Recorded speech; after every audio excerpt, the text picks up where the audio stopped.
Assalamualaikum warahmatullahi wabarakatuh. Alhamdulillah, alhamdulillahi wa kafa wa salatu wassalamu ala al-habibil mustafa wa ala alihi wa ashabihi ahli tuqa wal wafa. Subhanaka la ilma lana illa ma'allamtana innaka antal alimul hakim. Rabbi shrah li sadri wa yassir li amri wahlul 'uqdatam min lisani yafqahu qawli. Allahumma salli ala sayyidina Muhammad wa ala ali sayyidina Muhammad. Amma ba'd. Kaum muslimin wal muslimat dimanapun Anda berada, pertama-tama marilah kita ucapkan rasa syukur kita kepada Allah Subhanahu wa Ta'ala atas segala limpahan nikmat dan karunia-Nya yang telah diberikan kepada kita semua. Biqaulina alhamdulillahi rabbil alamin.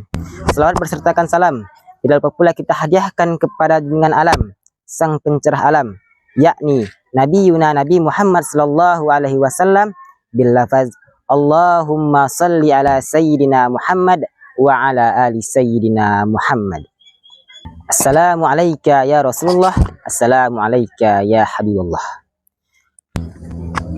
Pada kesempatan kali ini kita akan membahas tentang beberapa keutamaan Al-Quran dan malam Lailatul Qadar.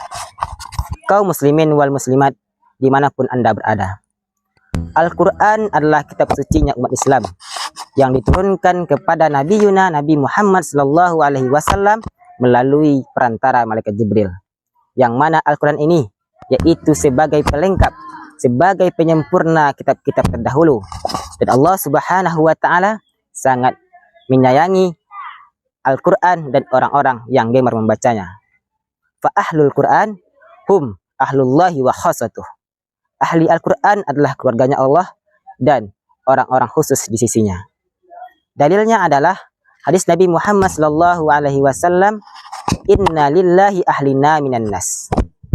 Sungguhnya Allah Subhanahu wa Ta'ala memiliki keluarga dari manusia. Qalu ya Rasulullah manhum. Sahabat bertanya, siapakah mereka ya Rasulullah? Qal ahlil Quran ahlullahi wa khasatuh. Mereka adalah ahli Al-Quran dan orang-orang pilihan khusus.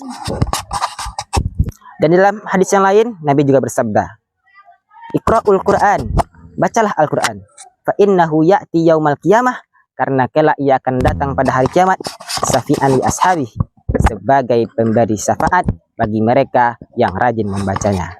Masya Allah.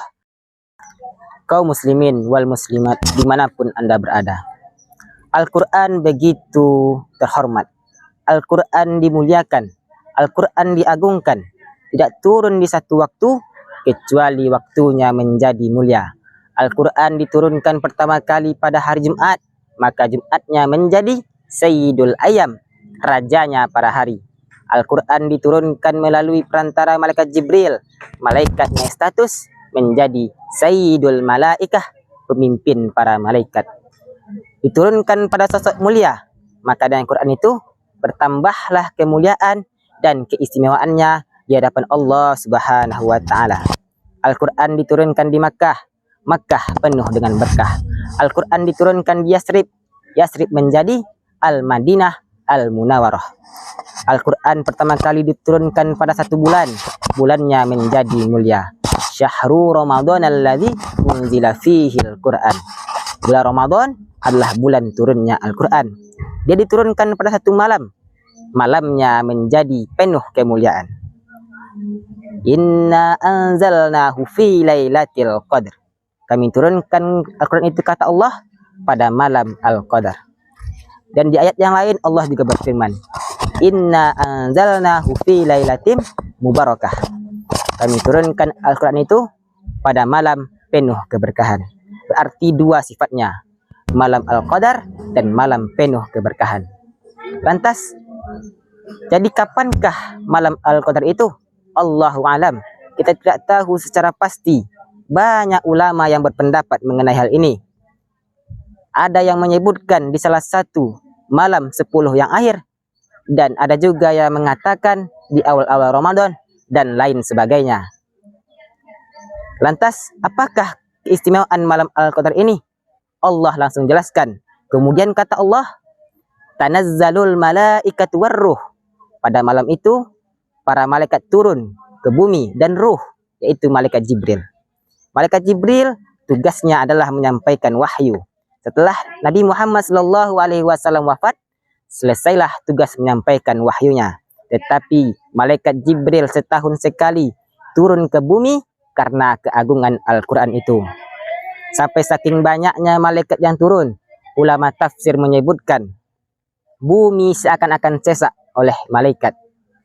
Suara-suara bising menjadi redup, angin-angin jadi berhenti, sehingga suasana alam pada malam itu menjadi nikmat.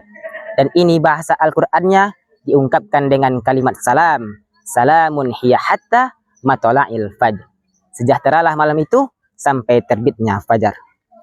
Dan di ayat yang sebelumnya Allah juga berfirman, Lailatul Qadri khairum min alfi syahr. Malam kemuliaan itu lebih baik daripada 1000 bulan. Makanya dikatakan juga, apabila ada seseorang yang beramal pada malam itu, dia sholat misalnya, maka sholatnya senilai 1000 bulan atau lebih kurang 83 tahun tanpa henti. Dia baca Quran walaupun cuma satu huruf, misalnya nun, maka terus ngantuk, tidur, ketiduran, maka sama dengan membaca nun selama 83 tahun tanpa henti. Masya Allah, kaum muslimin wal muslimat dimanapun Anda berada. Jadi itulah beberapa keutamaan Al-Quran dan malam Lailatul Qadar. Nah, semoga kita ini dijumpakan oleh Allah Subhanahu wa Ta'ala dengan malam Lailatul Qadar dan kelak mendapat syafaatnya Al-Quran. Amin amin ya rabbal alamin. Baiklah, cukup sekianlah pembahasan kita pada kesempatan kali ini. Semoga dengan yang sedikit ini kita dapat memotivasi kita dalam semangat beribadah. Dan apabila ada kata-kata yang salah, saya mohon diberi maaf. Wallahu a'lam bishawab. Wassalamualaikum warahmatullahi wabarakatuh.